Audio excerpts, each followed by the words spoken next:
That's too bad, but such is life at international conferences.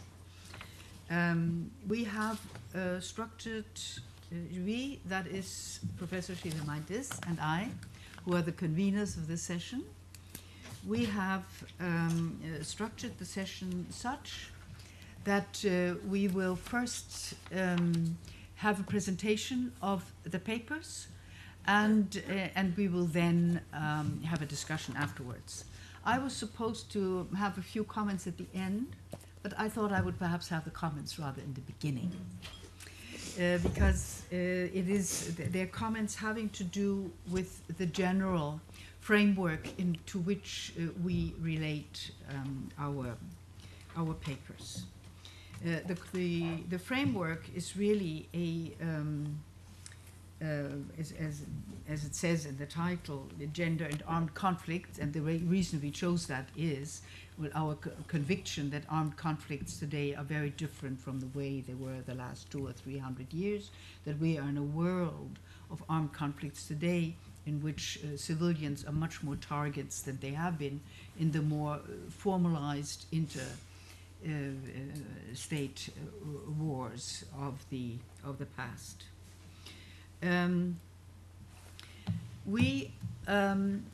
There is only one international global document that relates itself to the role of women.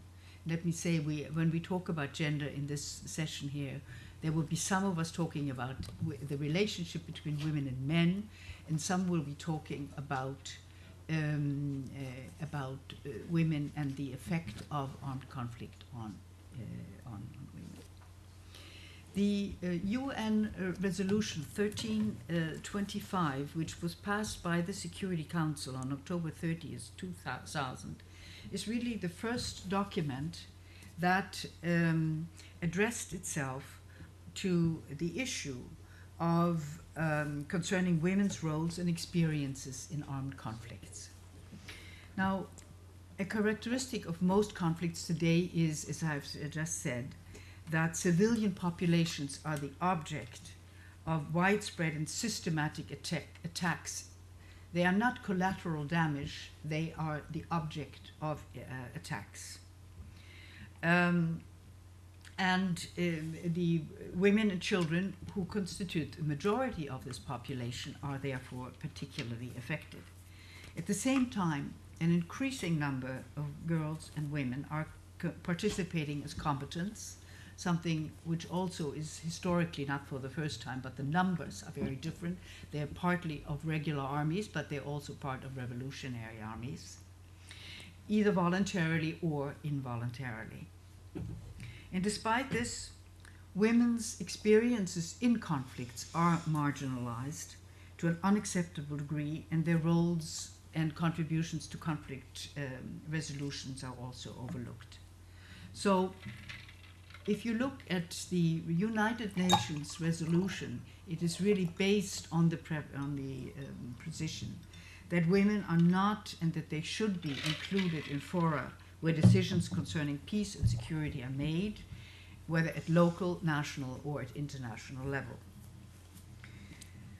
The mandates of peace operations have expanded and changed, and conflict prevention, crisis management, and post-conflict reconstructions, as well as the establishment of rights-based governance and implementation of humanitarian and human rights norms, are all elements of peace operations today, and Security Council Resolution 1325 addresses itself to all of these.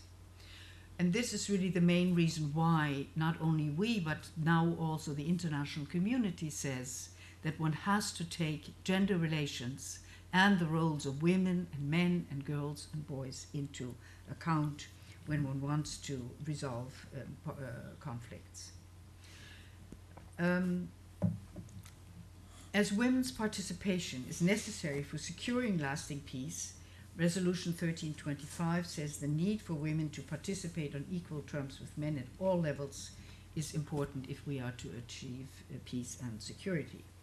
Now, it is still such that it is nation states and not the international community that implements most of the policies of the United Nations, and such it is also with Security Council Resolution 1325. And it is therefore that a number of governments, among these the Norwegian, but also many other governments, I think by now there are about 12, have written governmental action plans as to how to implement this, how to increase the number of women in peace operations, how to give them a role in negotiations for peace and reconciliation, and also how to give them a voice in how to treat and how to counteract gender-based violence. We have today, as I said, 4 papers that address various aspects of this. But first, let me come back for just a minute to the talk that was given today by Helga Novotny, because I think that what she said is one of her 5 pillars for a way in which we should look at the social sciences and the interface between social science and policy in the future, was that we should think not so much of technical innovation, but we should think of social innovation.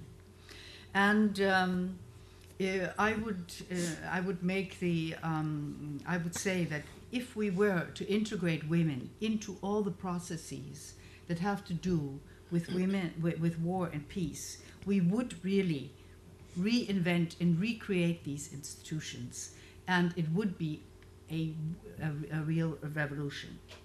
As she also said, one should build upon experience, and as we all know, the experience between women and men in terms of war is still very different, even though they perform and quite often perform the same roles. The reason I say is that it would be an innovation is because quite often one simply says add a woman and stir, which means that there will be actually no change. The only thing you will add is really one more gender.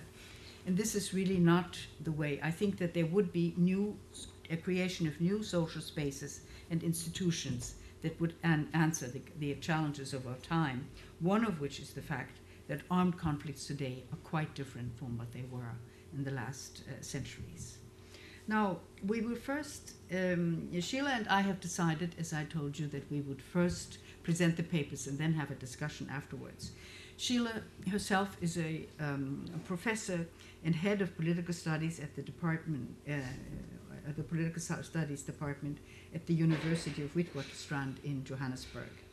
She has also a distinguished career in participation in various forms of equality, policy creation in South Africa, and she is a prolific writer on these issues. So we are very, very happy that Sheila could also come and be here with us.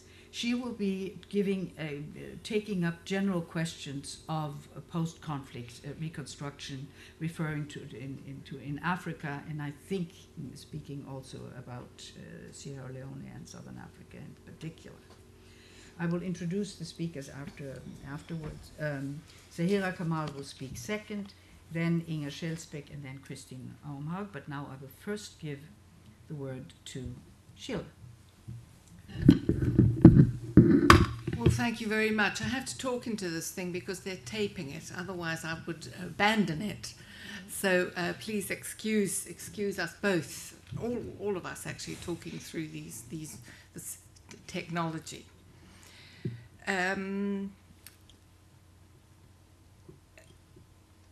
I think that what I'm going to be talking about, and I say I think because I hope I'm going to be able to stick to my text. As I said in Oslo, there's so much to say that one can go all over the place. But I want to talk today about the issue of post-conflict settling of the issues of post-conflict through truth and reconciliation. And initially, Anu Pillay was going to talk about what happened in West Africa, particularly in Sierra Leone and Liberia. And I'm very, very sorry that she isn't here, because she actually raises in the work that she does this issue of how do we innovate? How can we innovate, both in wartime and in post-war, around really empowering women and finding methodologies that will enable some kind of healing to take place in what have been really very, very barbaric wars. So I'm not going to talk about that, but I just want to say that I want to talk about the way in which we frame these truth and reconciliation processes. And I'm rather taking for granted the issues that you raised, Helga, which I think are extremely important, which are about including women in peace processes right from the beginning. Not only women, though, because I think there are other categories of people who are excluded from peace tables, and through excluding them, we really reinvent the causes of war and of the conflict in the first place. So I just wanted to make that as a sort of opening remark, and I'm now going to turn to my text before I start moving away into another direction. In the aftermath of the low-level liberation or civil war in South Africa, which lasted for 30 years, from the early 1960s to the early 1990s, transitional justice attempted to steer a path between punishment of perpetrators of human rights abuses and societal restorative justice. Although this seemed to be progressive, South African gender activists criticized the process of truth and reconciliation that we adopted, that emerged as androcentric, male-centered, and gender-blind. Their criticisms, and that was our criticism, since I was also part of this group, and I don't want to separate myself necessarily from them, but some of what's been happening over the last while is that we've been involved in a kind of auto-critique of what we did in 1994. Perhaps we've even been unfair to ourselves in how we're doing that, because we think that we missed the boat somewhat. But our criticisms led to a shift in the practice of the South African process and led to attempts to integrate specifically women's concerns. And indeed, the work that we did had an enormous impact on truth and reconciliation commissions in other parts of the world. In Timor-Leste, for example, in Sierra Leone, the work that we did was sort of unpacked and unpicked word by word, and I think that if we had written it knowing that that would happen, we would probably, A, not have written it perhaps, but have written it quite differently. Now, one of the things that I think we didn't do enough of, although we raised it in the work that we did and in our interrelationship with the Truth and Reconciliation Commission, was that we didn't create enough fuss about men's gendered experience, their needs and interests. And so I think that what we did was to neglect a vital aspect of post-war justice and healing. And, you know, in one of the papers that I've written, I think I called Gender a Neglected Relation. Well, the relation that was neglected was the men's side of things. So, modeled on the South African processes, the post-war dual process of the Special Court for Sierra Leone and the Truth and Reconciliation Commission in Sierra Leone took greater measures to include and address gender-based crimes. But again, what happened there, that these were defined in terms of the crimes against women specifically. And that's the problem with the ways in which we defined, you know, the issues. So the question that we ask is, do these shifts suggest that a focus on gender crimes will improve the outcomes of transitional justice for society in general, but also for women in particular? There's no question that the conscientization about women's experience in wartime has been absolutely fundamental and crucial. And there's no but here. There is no but, and I want to just put that in before I say what I am about to say. However, I don't use but, I'm saying now, however, there is an important theoretical question about our use of concepts and their meanings.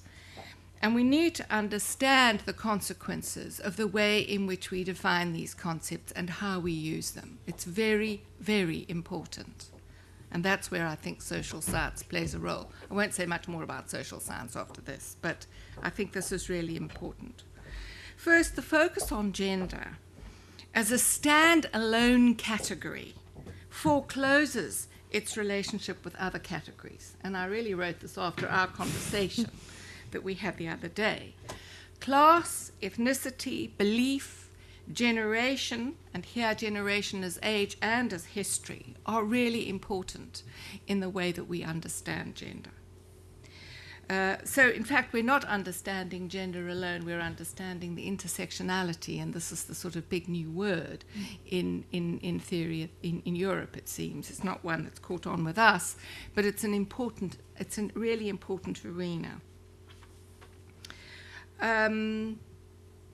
It's only in understanding the intersectionality of these constituting categories that we can fully understand how and why people, women and men, act in the way they do in wartime. This may sound like a truism, but in concrete situations, the theory and concepts that we use in post-conflict situations have real pertinent effects, and we'll come back to this. So secondly, gender used as a blunt standalone category and used as if it refers to the condition of women, which is what often happens, has in concrete situations prevented us from understanding the importance of what is happening to men in the aftermath. And I say this because men are the ones who are in the post-conflict situation perpetrating acts of violence that are really an extension of what was happening during the war. In the TRCs of both Sierra Leone and South Africa, the objectives were to come to terms with the human rights abuses, crimes against humanity, and other crimes that variously characterized the brutal past in both countries. I'll not repeat debates on the merits of the choices made between peace and justice, because that's a big debate, and I don't think that we should entertain it here, nor those that examine the contradictory roles assigned to the special court and the TRC in Sierra Leone, and there's a big debate about that, nor will I consider the way in which national judicial personnel and processes were sidelined in Sierra Leone, which did happen. Rather, I want to engage in a feminist theoretical reflection on the implications of the choices made in establishing the terms of reference of the TRCs in post-war settlements in Africa, and the two I'm referring to and thinking about are South Africa. In what ways did the frameworks shape who were defined as victims and who did not? Did the more explicit recognition of women's gendered experience in Sierra Leone lead to better outcomes for women? The terms of the mandates in both countries were for the TRCs to hear the confessions of perpetrators and the testimony of victims of human rights abuses in order to provide for the investigation and the establishment of as complete a picture as possible of the nature, causes, and extent of the abuse during apartheid in South Africa's case and during the civil war in Sierra Leone. Now, it's interesting that while that was what was hoped for, in South Africa, only 9 out of 20,000 depositions spoke about actual sexual violence in South Africa. No men came forward to admit that they had perpetrated these crimes of sexual abuse. So it was very interesting.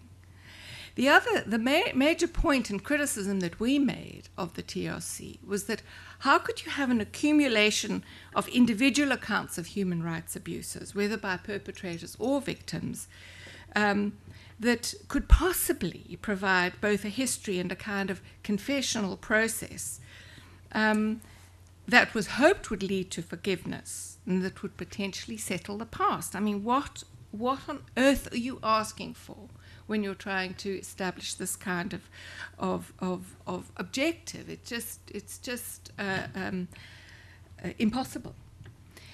So in South Africa, the intention of the TRC, the Truth and Reconciliation Commission, was to create a new terrain in which whites and blacks might see one another as equals and as part of a single nation. Now, what I argue in the paper, and I can't address my paper, it's about 20 pages long, I'm not going to. What I argue is that the human rights approach could never in practice either provide an adequate historical understanding as to why the struggle took the form it did, nor create a platform for a new national beginning. This isn't to deny the importance of protecting human rights, but rather to emphasize that historical explanation and understanding is not derived from an accumulation of individual atomized accounts of human rights abuses. Contextual and historical research is needed to provide a fuller understanding of that history, of the history of the causes of the conflict. The criticisms of the TRC mandate in South Africa concerned both its limited purview from a feminist perspective, the fact that nowhere did it specify the need to probe the intersectionalities of race, ethnicity, class, and gender. Gender was not even mentioned, really, which structured and defined the way men and women experienced the system. The second aspect of my argument is that the specific way in which gender was conceptualized and deployed as a woman-centered concept meant that the way men and masculinity were conceived and the experience this engendered for men, including boys, was never explored. And it was never raised as an issue in the depositions. We got the questions we wanted around women. There was nothing for men. This meant that their needs and interests were completely ignored, except in the formal and general issues raised about abuse in the battlefield or in prisons, in situations where habeas corpus or the Geneva Conventions were flouted. How much time have I got? You have about 8 more minutes. Okay, and I can sort of just... What we do get from the TRC, and I think that these are important issues in Truth and Reconciliations commissions, is the poignant testimony of survivors of terrible human rights abuse and the acknowledgement by perpetrators of what they did. And that's important. We've learned that that's really important for healing. In some cases, the remorse and apologies of perpetrators might have been an outcome in itself, an important one, and one that might even have been accepted by survivors. However, in other cases, there might have been a more complex process of painful recollection that might not have led either to closure or to forgiveness. And in my own interviews with survivors, that is certainly the case. They haven't wanted to forgive. They won't forgive, and why should they? Individual psychological and spiritual battles to overcome the experience of systemic abuse are hard to measure. The process in general might have enabled those who witnessed and participated in the truth-telling to move closer together and even forgive. But the reason for these terrible events and their occurrences, and how the perpetrators could have enacted such terrible acts against other human beings, needs a really very different kind of analysis. My critique of TRCs doesn't mean that we should necessarily question their purpose, for there's much evidence that shows that they do contribute to a sense of restorative justice. Nevertheless, the experience of TRC suggests that we still need to explore more critically the way in which their processes in terms of reference are conceptualized. And I think for countries that are still in war or are not coming to terms with those issues, I think these are important questions. I mean, I don't know whether we'll ever see anything settled in Palestine. It seems so intractable, but we should start thinking about these questions. a central feature of my question of my criticisms is that there can't be complete understanding without a gender perspective located within a broader set of constitutive factors, and that women's and men's experiences need to be included in the exploration and analysis undertaken by TRCs. Generally, gender shapes all of our lives in constitutive ways. It has a normative function in establishing people's roles and opportunities within our specific social milieu. Generally, power relations operate in society to establish men's subjectivity, that men's subjectivity takes primacy over that of women, and particularly in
seems when you look at well, gender and armed conflict research, it's become somewhat a truth, so to say, that it's new, that sexual violence in war is a new phenomenon.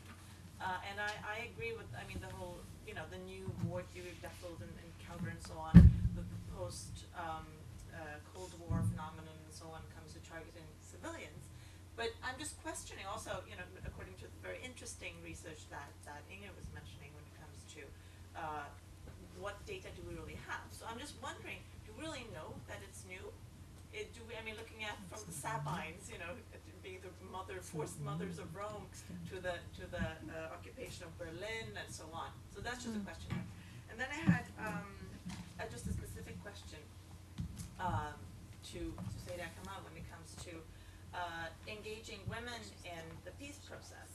And of course you have the problem with the token women, just the few and not really getting to the critical masses. But I've done some research on Somalia. And of course it's a very different kind of conflict, but it's a conflict that's been very long and ongoing. So in that sense, there is a little parallel, so to say, to the Palestinian issue. And there you have a big problem with violence against women, whether it's sexual violence in the war, so to say, or it's domestic violence in the homes, is often, first of all, not considered important, because when we're in a war, we have important things to deal with, not just women's issues, you know. And then the issue of you risking the issue of being a bit of a traitor. You're questioning your fellow males, the ones that are of your own clan, or of your own city, or your own family even. And that you can't really raise that question, even if, as you mentioned, you have an increase of domestic violence in homes, and of course also sexual violence perpetrated by the opposite class. How do you deal with that? Do you have any comments on that issue when it comes to that? Thank you. Sheila and I have decided that we will first take the round of questions and then we take all the answers, okay? So you are the next one. Yes, I have a question from Zahira also. My name is Shasha. Yeah, just speak loudly. I have a question for Zahira also.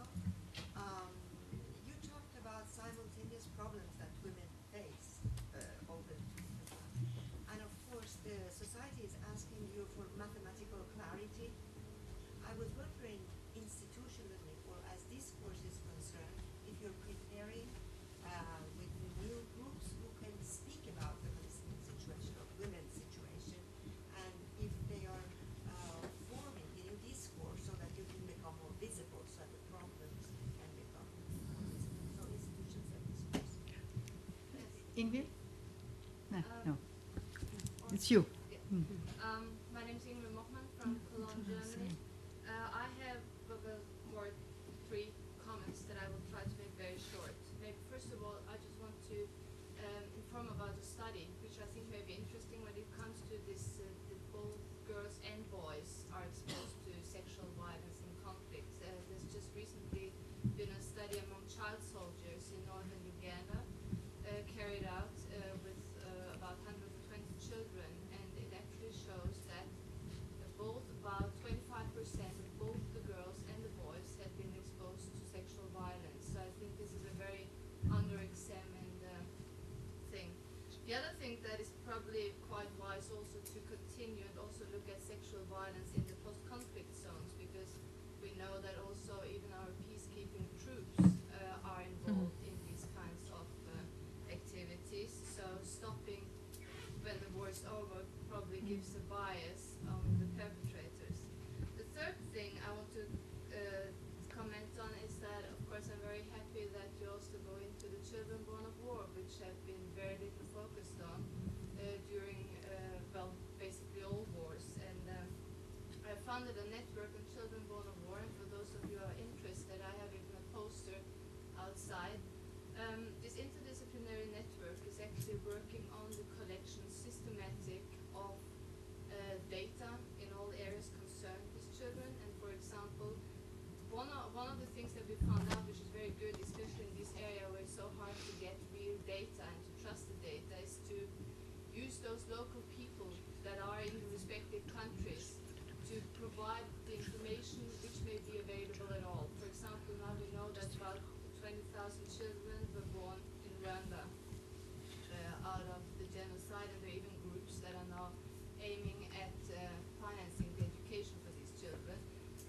tend to forget one of the most biggest conflicts, and that is those of the 2.5 million German women that were raped by Red Army soldiers. And about 100,000 children were born. And when we started a survey last year with psychiatrists in Germany, when a film was released focusing on these women called Anonyma. And, well, there are actually 100 women now, even at the age 80 plus, who are now participating and willing to inform about what happened, a topic which has been a completely taboo for so long. And I guess that is also one of the problems in these recent post-conflicts. How you get the people to talk when they're stigmatized for what they have been exposed to. Of course, where this example of Bosnia becomes very important, because I also think that the fatwa was very important in getting at least the women not to be harmed in a double sense. Thank you. That's all. You have the last question. Well, it's also, perhaps I'll make the comment about perpetrators that on behalf of a friend of mine works in Liberia, and not in two ways, both when you have child soldiers who have been committing these acts but perhaps being forced to, the line between perpetrator and victim becomes a bit ambiguous. Not that they haven't perpetrated them, but they are also victims. And she also drew attention to the fact that in post-conflict situations, the gender interventions tend to focus, at least in Liberia, on former combatants, and that this in itself has a bad effect on gender images for men, because many of the young men who in fact fled so that they wouldn't be forced to be combatants, don't really have a place as men in there's not the peaceful roles or peaceful ideals of masculinity have been eclipsed to some extent. Thank you. Well, I think I will just start on my left, and we don't, as you know, we don't have much time, so perhaps you can be as point. Just, telegraphs. Telegraph style, yes. First of all, while we didn't have data before the war, because since 1967 we are under occupation, so it is a very long period that we are on that situation. Second, it is according to our culture, talking about violence, it is a taboo. It was a taboo, and it is like hanging your dirty laundry in front of the people. So the first time we start talking in public about violence against women, it was on 1989. Accordingly, there is an increased number of Reported. But you didn't know that it is before, or because it is now they have places to know. There are centers where we have, we started shelters in Palestine in order to deal with these women. There is a survey on the demand of women organizations. The Palestinian Bureau of Statistics on 2005 had a survey on violence against women, and it shows that 2/3 of women who are in the age 19 to 49 are subjected or had the experience of violence at least one time in their life. And those who are subjected more to the violence, it is the younger age between 19 to 27, and those who are practicing the violence are of the same age. So young ages, it is much more doing that. This is one thing. How we are dealing with this? First of all, we start what's called in our center, and it is we are collecting stories of women that it is on gender discrimination and violence part of the gender discrimination. We collected 150 stories from all the area, and we came with analyzing these stories, even asking different journalists, artists to write about the issue, and with some kind of training how to write about it, because sometimes we watch that and we find that they write, but at the end, with the back of their mind, it is like the victims are blamed of this act. So there is training for journalists about this, and on the same time with the artists in order to do it and let the people aware about the issue. The last thing is also we are using now 6 UN organizations working in Palestine. We come with one project that it is meeting the Millennium goals, the third one, which is towards equality and stop violence against women. We call it like this. And so all of us, we are working together in one issue, so we think that we can make a change in our life. Thank you. Sheila? Well, I'm not sure anyone addressed a specific question to me, but what I want to say is that I think we know that gender and in armed conflict, that what's going on with women isn't new. 2.5 million